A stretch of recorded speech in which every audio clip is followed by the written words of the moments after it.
Assalamualaikum warahmatullahi wabarakatuh. Sahabat Pepeling dimanapun berada, kita berjumpa lagi bersama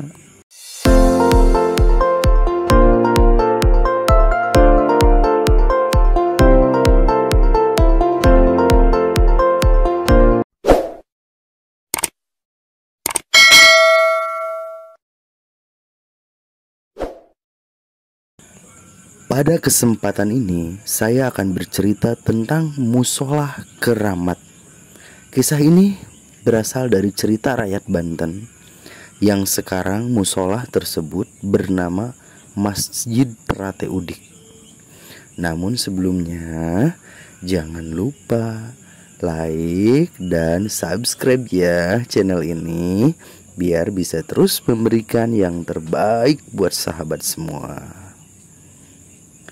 Awal cerita, Ustadz Wahid baru saja menyelesaikan sholat lohor ketika warga berbondong-bondong datang ke musola. Ustadz, Pak Sidik dan Pak Tio sedang bertengkar di balai desa. Mereka memperebutkan tanah warisan Ki Ahmad, kata salah seorang warga. Mohon bantuan Pak Ustadz untuk menyelesaikan masalah ini, kata warga yang lain.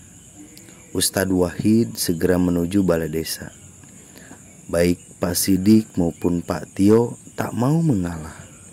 Masing-masing bersikeras bahwa merekalah yang berhak atas tanah warisan Ki Ahmad. Akhirnya Ustadz Wahid berkata, siapkan bukti dan saksi kalian masing-masing. Besok kita selesaikan masalah ini di musola. Saksi-saksi kalian akan disumpah untuk mengatakan kebenaran. Saksi dari pihak Pak Sidik bernama Rahmat, dan saksi dari pihak Pak Tio bernama Randik. Keduanya disumpah demi Allah di hadapan Al-Quran sebelum bersaksi. Tanah ini benar-benar milik Pak Sidik. Saya mendengar sendiri ketika Ki Ahmad berkata kepada Pak Sidik sebelum beliau meninggal, kata Rahmat. Omong kosong. Saya juga menyaksikan Ki Ahmad mewariskannya kepada Pak Tio.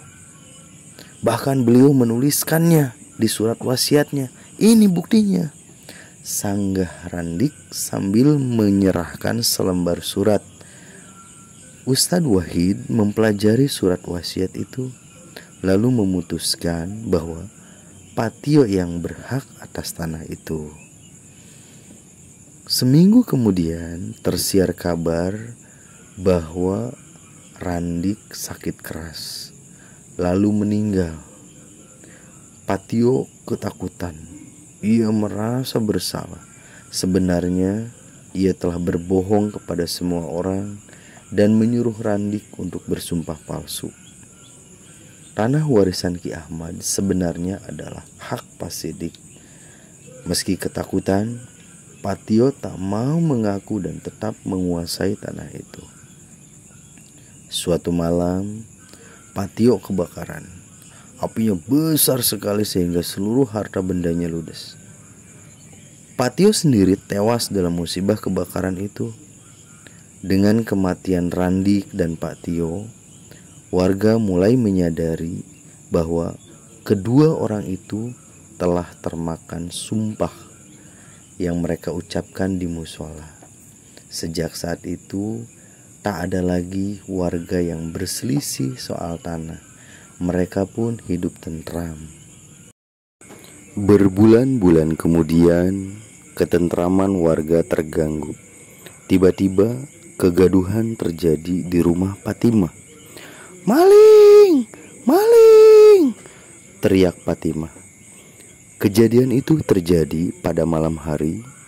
Suasana gelap sehingga Fatimah tak bisa melihat siapa yang maling itu.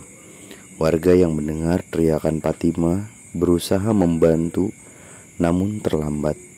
Maling itu telah melarikan diri. Fatimah menangis. Ustadz Wahid yang datang ke rumahnya hanya bisa menghibur. Sudahlah Fatimah, harta bisa dicari. Yang penting kamu dan keluargamu selamat. Peristiwa kemalingan itu nyaris dilupakan warga. Hingga suatu saat seorang warga baru yang bernama Fikar mengadakan acara syukuran atas kepindahannya. Ia mengundang hampir seluruh warga desa yang ada di sana. Semua warga bersenang-senang dalam acara itu.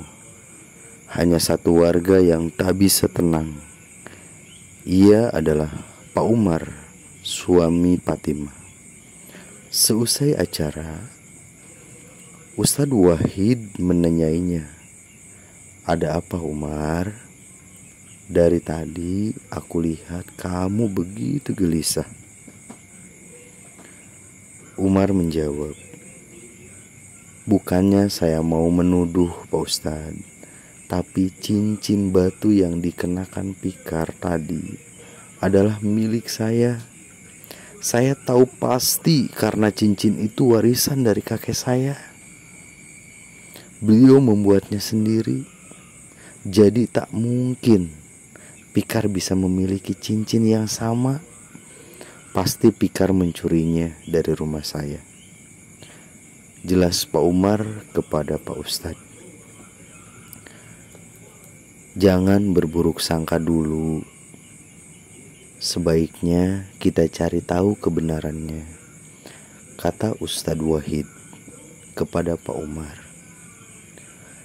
Beliau lalu mengajak Pak Umar kembali ke rumah Fikar untuk menanyakan cincin yang dipakai oleh Fikar tersebut. "Cincin ini adalah warisan dari kakakku.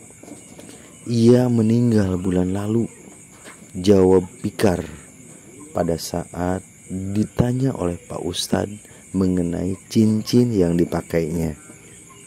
Namun tiba-tiba mata Pak Umar terpaku pada kalung yang dikenakan oleh istri Fikar. Lalu ia bertanya, "Bagaimana dengan kalung itu? Kalung yang dipakai oleh istri Pak Fikar." "Kalung itu juga warisan dari kakakku," jawab Fikar lagi sambil agak terbata-bata. Ustadz Wahid kemudian menjelaskan semuanya kepada Fikar tentang pencurian di rumah Fatimah dan tentang kecurigaan Pak Umar kepada Fikar. "Maaf, kami bukan menuduh, tapi kami hanya berusaha mencari tahu kebenaran dari apa yang dicurigakan oleh Pak Umar. Maukah kau bersumpah di musola atas nama Allah?" tanya Ustadz Wahid. Dengan sombong, Fikar menjawab, "Tentu saja. Aku tidak takut bersumpah karena perhiasan ini memang milikku." "Jika begitu, kami tunggu kau dan istrimu besok di musola," jawab Ustadz Wahid. Keesokan paginya, setelah disumpah di bawah kitab suci Al-Quran, Fikar berkata, "Demi Allah, cincin dan kalung ini adalah warisan dari kakakku. Aku tak pernah mencurinya dari rumah Umar." Semua yang mendengar sumpah Fikar berharap semoga apa yang diucapkan Fikar benar adanya. Namun harapan warga tidak terkabul. Seminggu kemudian, Fikar terserang penyakit aneh. Tubuhnya mengeluarkan bau anyir dan bisul-bisul yang akan meletus. Karena tak tahan merawatnya, istrinya kabur dari rumah. Karena tidak terurus, Fikar pun meninggal dengan mengenaskan.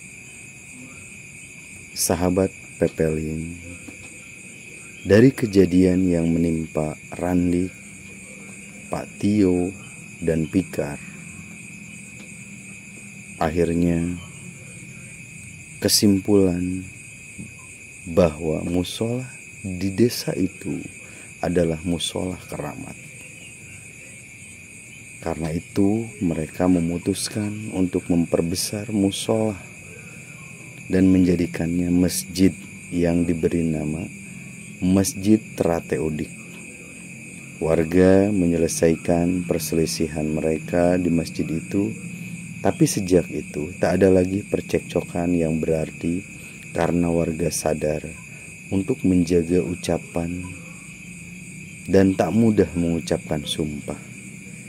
Masjid Trate Udik terletak di Kampung Trate Udik, Desa Masigit, Kecamatan Cilegon.